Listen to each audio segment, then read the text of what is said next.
வெற்றிகரமான மார்க்கமாக நம்மிடத்தில் தரப்பட்டிருக்கிறது என்றால் இதற்கு பல தியாகிகளுடைய தியாகங்கள் காரணமாக இருந்தாலும் கூட குறிப்பிட்டு சொல்லும்படியான அளவிற்கு மிகப்பெரிய தியாகத்தை செய்தவர்கள் சையதத்தினா அன்னை ஹதீஜா ரலியல்லாஹு அன்ஹா அவர்கள் என்பதை உலகம் ஏற்றுக்கொண்ட விஷயம்.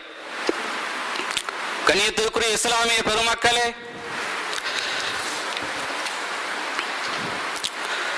ஹதீஜா ரலியல்லாஹு அன்ஹா அவர்கள் செய்த தியாகங்கள் இருக்கிறது, அதை நாம் சொல்லி மாள முடியாது, எழுதி முடிக்க முடியாது. அவ்வளவு பெரிய தியாகத்தை அன்னி அவர்கள் செய்திருக்கிறார்கள். ஒருவரே பெருமானா ஸல்லல்லாஹு அலைஹி வஸல்லம் அவர்கள் சொன்னார்கள், அன்னை ஹதீஜா ரலியல்லாஹு அன்ஹா அவர்கள் எனக்காக வேண்டி அவர்களுடைய உடலையும் அர்ப்பணித்து அவர்களுடைய பொருள்களையும் பொருள் செல்வங்களையும் எனக்கு தியாகம் செய்திருக்கிறார்கள்.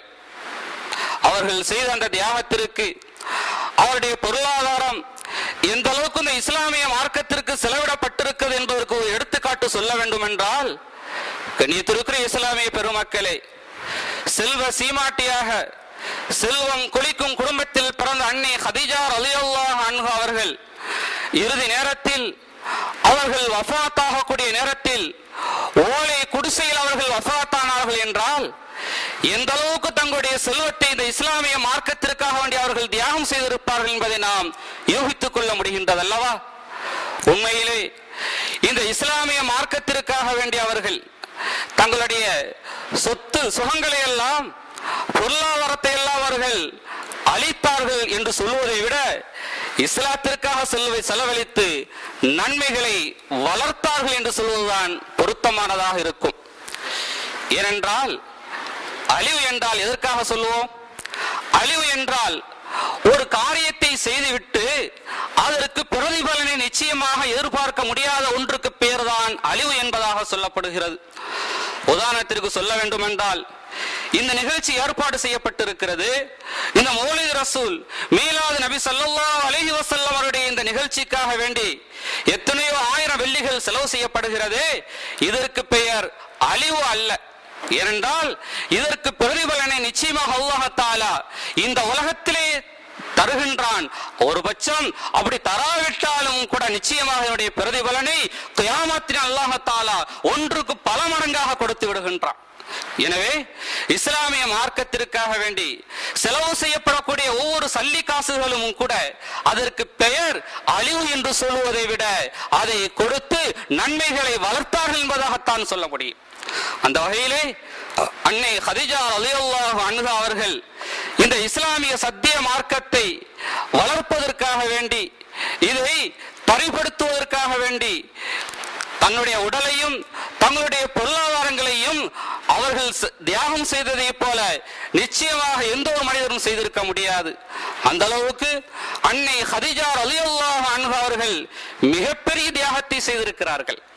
இதுதான் பெருமானார் ஸல்லல்லாஹு அலைஹி வஸல்லம் அவர்கள் அன்னை ஹதீஜா ரலியல்லாஹு அன்ஹா அவர்கள் மரணித்த பின்பும் கூட அதிகமாக அன்னை ஹதீஜா ரலியல்லாஹு அன்ஹா அவர்களை நினைத்தவர்கள் வருந்துவார்கள், கவலைப்படுவார்கள், அதிகமாக புகழுவார்கள். நான் ஏற்கனவே படித்த ஒரு ஹதீஸில் படித்து காட்டியிருக்கிறேன். பெருமானார் ஸல்லல்லாஹு அலைஹி வஸல்லம் அவர்கள் சொன்னார்கள்,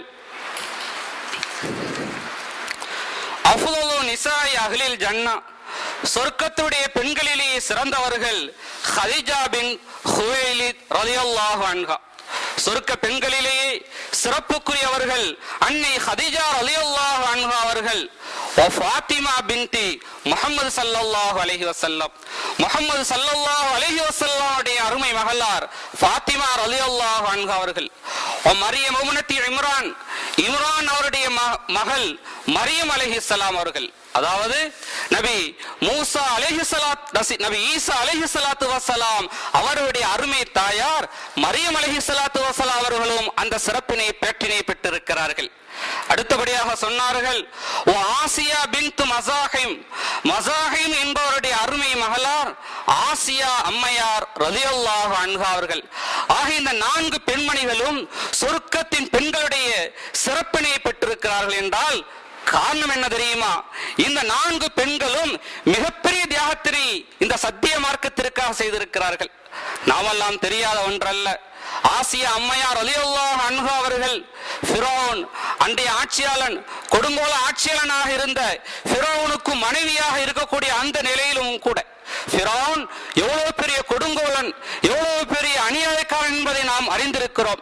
அப்படிப்பட்ட அந்த அநியாயக்காரனுக்கு மத்தியிலே ஆசியா அம்மையார் ரலியல்லாஹு அன்ஹா அவர்கள் மிக சிறந்த பத்தினித்தனமான வாழ்க்கை அவர்கள் வாழ்ந்திருக்கிறார்கள் என்றால் அந்த ஃபிரௌனிடத்திலே எவ்வளவு பெரிய கஷ்டங்களை, இன்னல்களை, துயரங்களை அவர்கள் அனுபவித்திருக்க வேண்டும் என்பதை நம்மால் புரிந்து கொள்ள முடிகிறது.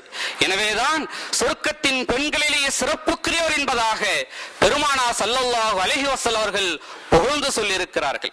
ஆக இந்த 4 பெண்களிலேயும் பெருமானார் ஸல்லல்லாஹு அலைஹி வஸல்லம் அவர்கள் அன்னை ஹதீஜா ரலியல்லாஹு அன்ஹா, குவைலித் அவர்களுடைய அருமை மகளார் அன்னை ஹதீஜா ரலியல்லாஹு அன்ஹா அவர்களை குறிப்பிட்டு சொல்லியிருப்பது நம்முடைய கவனத்தில் கொள்ள வேண்டிய விஷயம். இன்னொரு ஹதீஸிலே பெருமானார் ஸல்லல்லாஹு அலைஹி வஸல்லம் அவர்கள் சொன்னார்கள், ஹஜ்ரத் அலி ரலியல்லாஹு அன்ஹு அவர்கள் அறிவிக்கிறார்கள், பெருமானார் ஸல்லல்லாஹு அலைஹி வஸல்லம் அவர்கள் சொல்ல நான் கேட்டிருக்கிறேன், கைரு நிசாயிஹா மரியம் பின்த் இம்ரான்.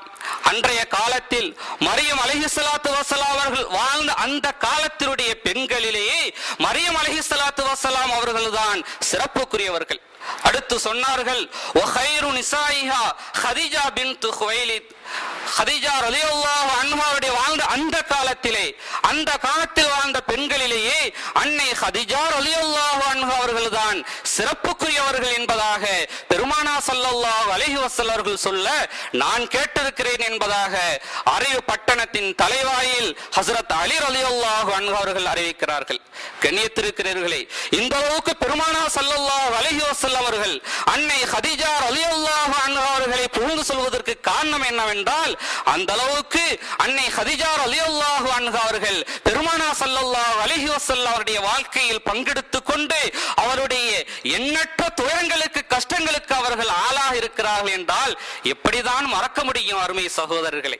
எனவேதான் பெருமானார் ஸல்லல்லாஹு அலைஹி வஸல்லம் அவர்கள் அன்னி அவர்களுடைய மரணம் வரையிலும் வேறொரு மனைவியை பெருமானார் ஸல்லல்லாஹு அலைஹி வஸல்லம் அவர்கள் திருமணம் செய்து கொள்ள முடியவில்லை என்பதை நாம் பார்க்க முடிகின்றது.